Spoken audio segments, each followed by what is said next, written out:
Okay, so first we'll make cauliflower rice out of cauliflower. I'm using a a chopper here uh, to pulse the chopped, cauliflower florets.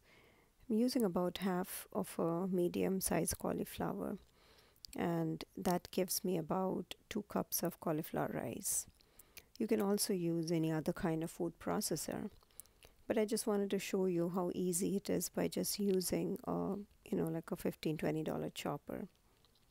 Next, heat up some coconut oil and fry cashew nuts in it until golden brown.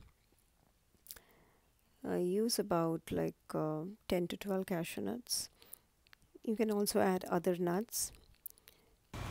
And next, I'm going to add some whole spices, which is cumin, cloves, cinnamon, and bay leaf.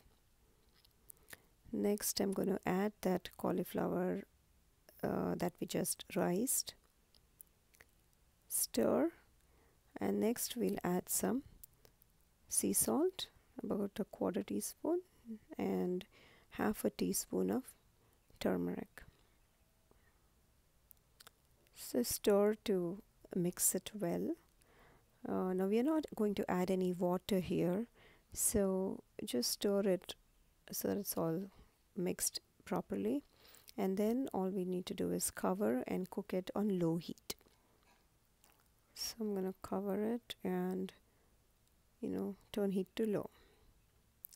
After 5 minutes, you can see that all the cauliflower is well cooked. And next you just add some freshly chopped cilantro to it,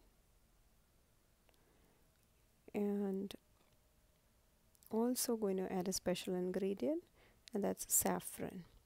Now saffron gives it a really nice aroma and flavor, and makes this cauliflower pulao really special. So I like to do that. I don't do it always, but for special occasions. Hope you enjoy this.